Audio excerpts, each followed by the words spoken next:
Muy buenos días y bienvenidos a un nuevo vídeo. El otro día en el vídeo del BMS os estuve hablando un poquito por encima cómo funcionaba el balanceador pasivo. Os recuerdo rápidamente, el balanceador pasivo lo que hacía era generar un consumo en una resistencia para gastar la serie que tenía más voltaje para igualar todas las series. Evidentemente, como os acabo de decir, era generar un consumo, era quemar un voltaje de más. Eso es totalmente ineficiente. Cogemos un voltaje que tenemos almacenado en una serie y lo malgasto, lo quemo simplemente para igualar. Eso es ineficiente a todas luces. Para poder hacer un balanceo eficiente, lo que voy a hacer es un balanceo activo. ¿Qué quiere decir un balanceo activo? Quiere decir coger un voltaje de una serie que tiene más, transmitirlo a la serie que tiene menos. Es decir, muevo voltaje de más a menos. Eso es 100% eficiente.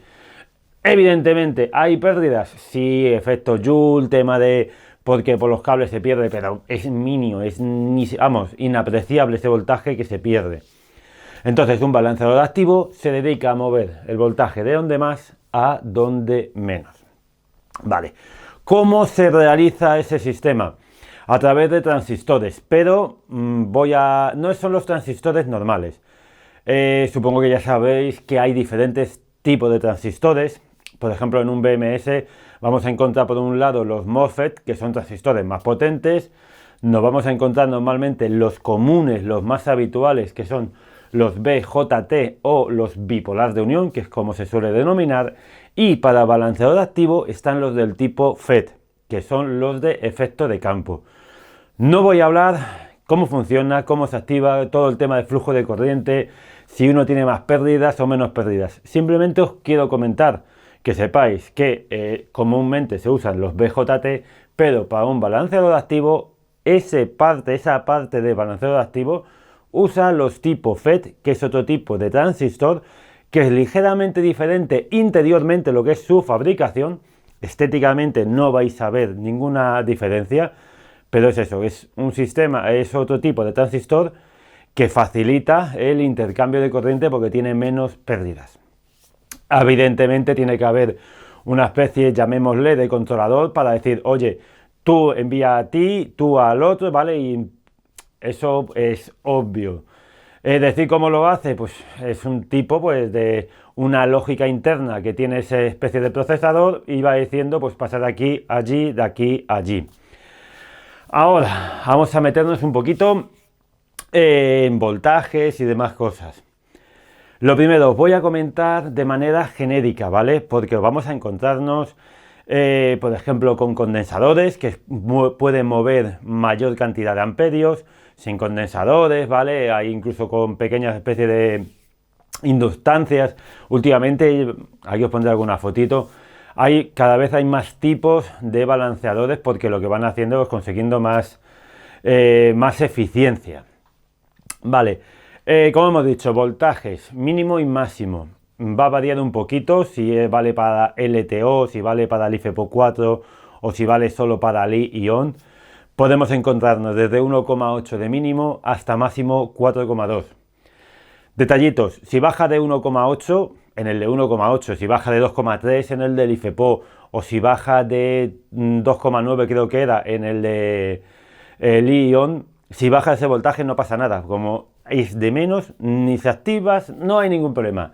Muy importante, si me paso de los 4,2 voltios, tener claro, pasarse de 4,2 voltios significa que esa serie que tiene más de 4,2 va a romperse. Matemático, un balanceador no admite más de 4,2 voltios. Ahora, ¿cuándo se activa o cuándo se desactiva? Ahí voy a poner dos puntos. El punto número 1. Mirad, si veis en los balanceadores normalmente tienen unas luces LED. Cuando una luz LED se enciende quiere decir que entre una serie y otra hay una diferencia superior a 0,1 voltios, ¿vale? 0,1 voltios. Si es superior a ese voltaje, se activa la luz y me está indicando que está igualando. Vale, eso es por un lado.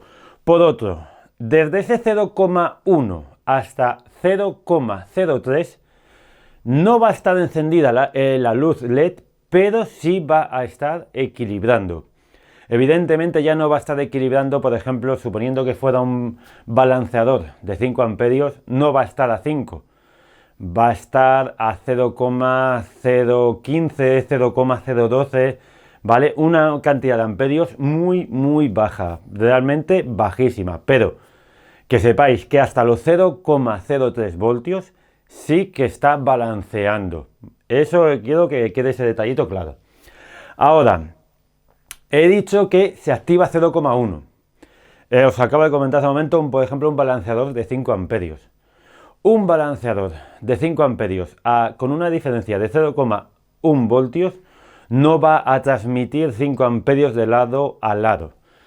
Ya os comento, como he dicho antes, depende del fabricante, pero uno de 5 con una diferencia de 0,1 voltios aproximadamente va a transmitir de serie en serie medio amperio aproximadamente.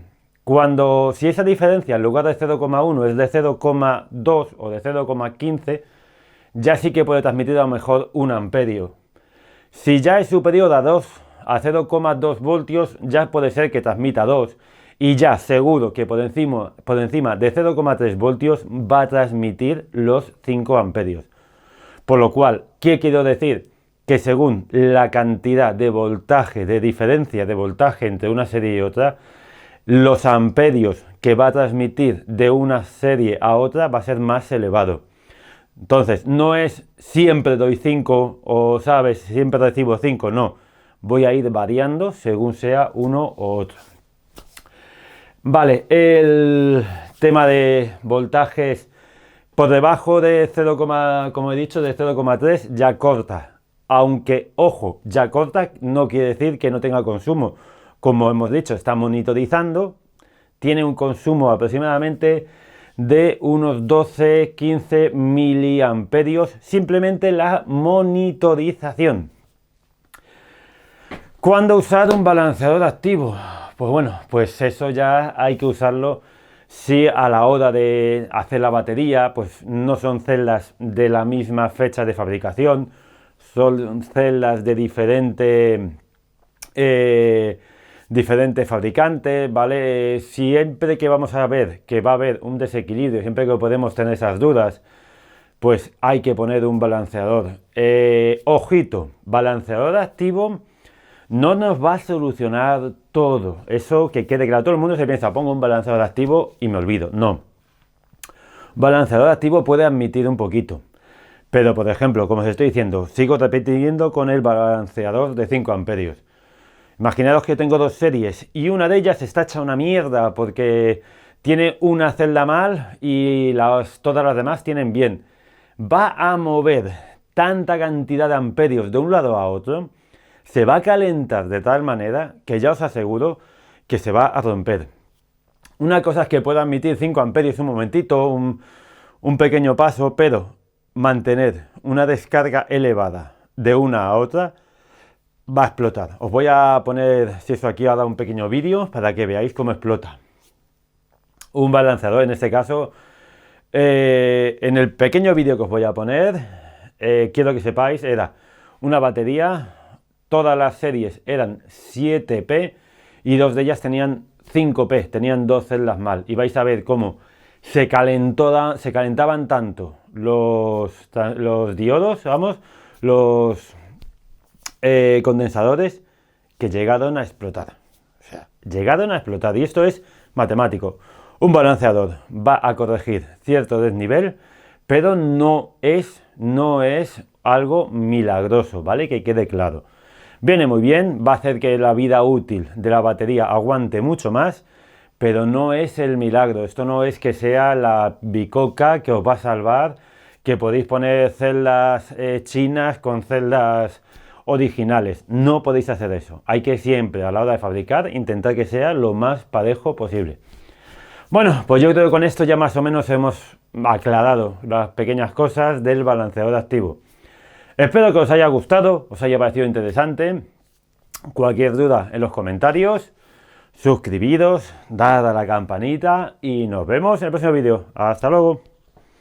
Le estoy sometiendo una descarga de 4 amperios. Tiene un desequilibrio bastante grande. Pero se fundió, toma.